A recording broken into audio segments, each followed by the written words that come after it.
Hey guys, Cichlid here. I don't know what time it is. It's probably about 8 o'clock or something. Just got done revamping the fish room. It turned out really cool. As you guys can notice, the lid is back on the 125, and I went ahead and put up some black curtains there instead of the doors that are right there. And I think it looks pretty good. I'll go ahead and spray paint those black, those little nails with the rubber washers sometime soon. But I think it looks really good. As you guys can see, something's different over here. There's a shelf underneath my 55 and my 20 gallon. I took the sump out, cut the pipe out. It's just chilling right there for basically future growth if need be, and it looks good. I think it looks really good. It works a lot better now. It seems that the water flows faster turned around than it did the other way. It just takes more time for the water to get through that pipe, and there's a lot of aeration in that tank now, which is really cool.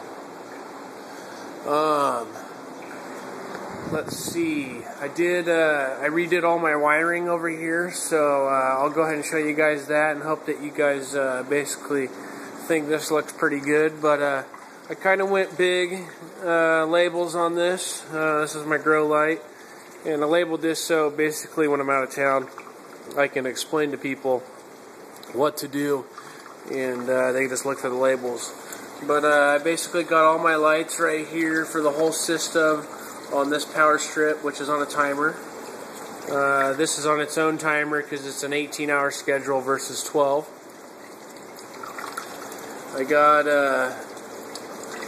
I went ahead and wire loomed everything and basically labeled everything. I think it looks real good. It looks as good as I can make it look for having all those cords there. So that looks really good. As you guys can see, I'll go ahead and pull this out. There's the pipe that's running from the two tanks.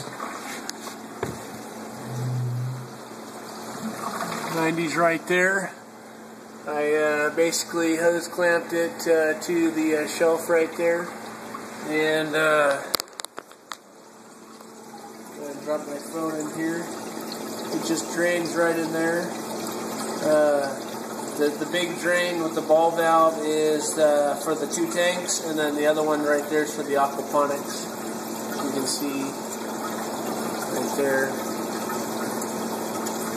I think it's about ready to drain the aquaponics tub, which kind of acts like a little wave maker. It's kind of cool. It really starts going.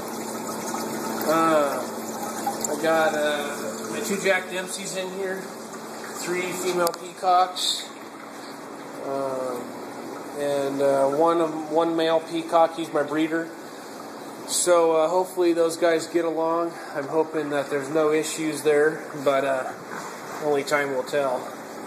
If anything, I don't trust my Dempseys in there, but they're male and female, so I do want to get a couple batches out of those before I sell them. Put this little tray up to hold my food, which works really good. Plants are doing really good. You guys can see that red pepper. Pepper plant's getting big. Basil stick getting big. Jalapeno just decided to finally start growing. There's actually a little nug coming out of the middle of that. That guy's still a little behind. I'm going to have to trim back this sage. It's starting to get in the way a bit. So, I'll have to... since I've started this aquaponics, this plant has grown. Look at that. That much. In just a couple months. So that's doing really good. Here's all the peacock fry. You guys can't really see it on this camera, but they're in there thick.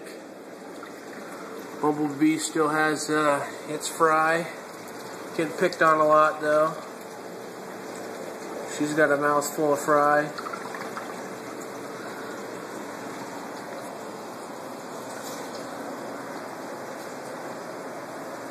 All these guys are doing real good. I went ahead and put 2 of the smaller peacocks in here because I was worried that basically my cichlid or my Dempsey's would eat them up, so I put them in there. Okay, so hot tub thing. I went ahead and drained the hot tub out. I'm going to start building the frag rack that's in here. Basically build the draining system. This is basically going to not necessarily have an overflow on it, but it's going to have 2 standpipes at the exact same height. That'll be kind of tricky to do. I'm not really sure how to do that with a slant in the garage. So, yeah, I don't know how I'll do that. So I'll basically have to figure that out. Figure out how the water lays and level-wise, and I guess, well, you know what? All I could do, I just put adjustments on my drains. That's what I'll do, like an expansion joint or whatever, or expansion pipe. So I'll be able to raise and lower it. But basically, I want to have one drain that comes up here, and then I want a drain that comes out on the other side of the tank too, so I can just kind of catch everything from both sides of the tank draining.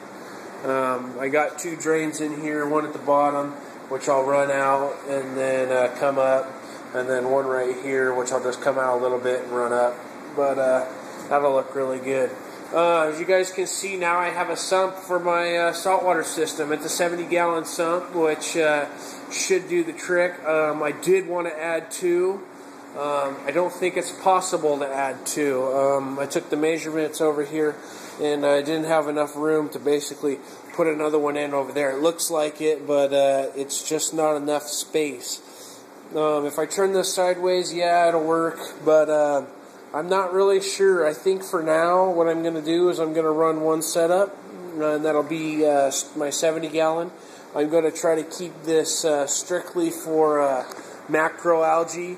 I don't want to take up much space, basically with bubble traps and in compartments and things like that. I'm going to try to make this one solid tank, pretty much exactly what you see over here, just not so full.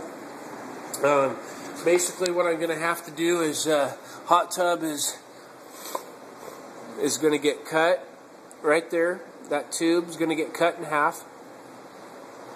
We're going to disconnect that pipe right there, which is the return for this whole system over there.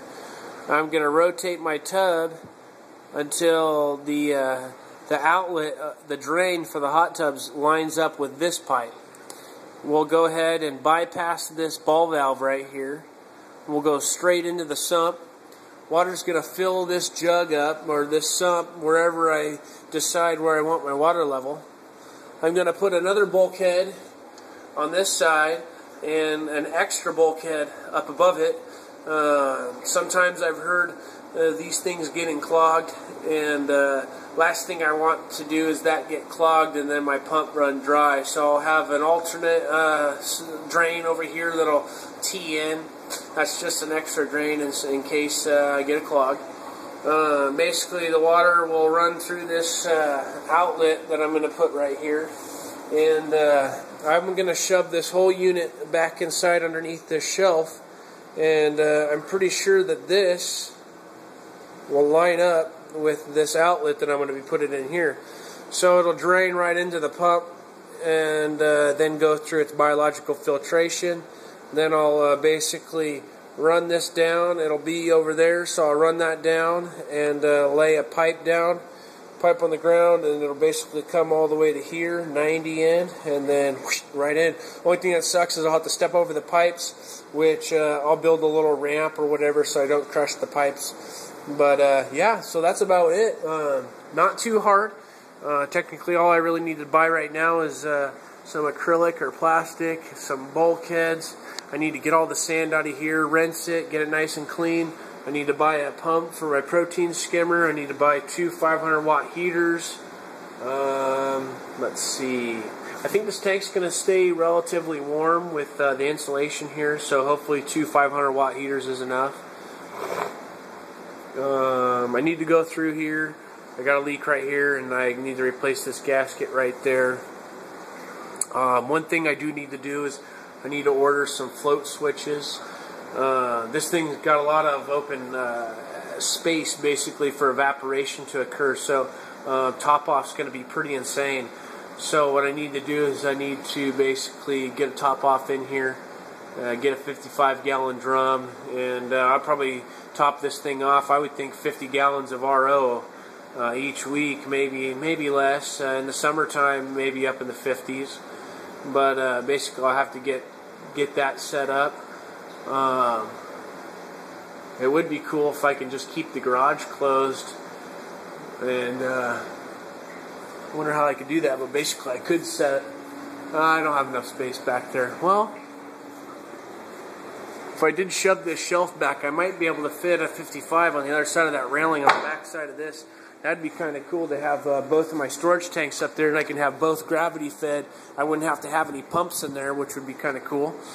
But not too much work. I do need to install the ballast and the halides, get those up and running. And after that, it's build the frag racks and pretty much cycle my tank, seed it with some live rock, and it's go time. So I'm thinking maybe in about 2 months. I'm knocking off a month now for fire up day. You guys know me. I tend to build things rather fast. I don't have very much patience, so I might end up building this a lot quicker. I just got some things that I want to get done before this is securely in here. I don't want to be having to undo unions and basically, tearing apart my system to work on things. But I'm definitely going to have to give this system a lot of thought, because I want to be able to basically do maintenance, and if I need to take apart something, I want to make sure I have unions in every spot. So, I'm going to have a ball valve here and also a ball valve here in the same pipe in case I need to remove my sump, remove my hot tub, whatever it is.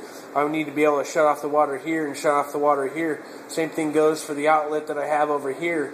I'm going to want to shut that off so this tank doesn't drain out, and I'm going to want to shut this off so it doesn't back siphon.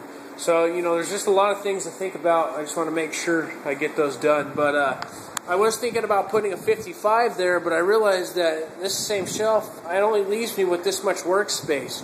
So I'm thinking about setting up a 40-gallon long right here, and this will just be another little mini frag tank right here, just a little thing to get away.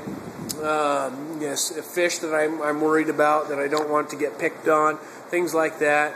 And I think that'll look real cool. I'll build a nice little table that'll come off the side of this for fragging with a bandsaw. These are the #1 tool I recommend if anybody's going to do a fish room. I think I paid about $364 for this thing. But that's a portable bandsaw. These things are freaking awesome for fragging, for cutting pipes. They cut pipes in about a second. They're a real good tool to have. But basically, in the frag industry, they have them basically mounted on a table, and you'd be able to basically come in there and frag out corals on that blade right there.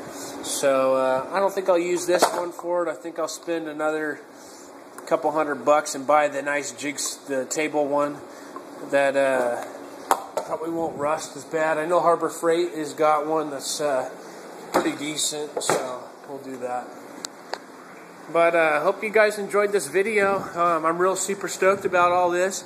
I am going to have to be monitoring my nitrates after taking away 70 gallons of water, but I did sell 20 fish today, and that's why it looks a little dense, or not dense in there anymore. But yeah, so we'll see how that does. I think I'll get better growth out of the plants, though. More concentrated water. Water's going to be traveling through that more instead of sitting over here. I don't know. We'll see. But hopefully that's the case. So I'll keep you guys posted. Thanks for the comments, guys. And I appreciate the support on downsizing the cichlid system. I know a lot of my viewers are cichlid fans, and not too many of you guys are interested in the fragging part of it. But I'm going to have best of both worlds, so it'll be something pretty cool to look at. So thanks guys for subscribing. Thanks for all the likes on the videos. That helps me out, makes my videos get out there. So I just want to say thanks guys, and take care.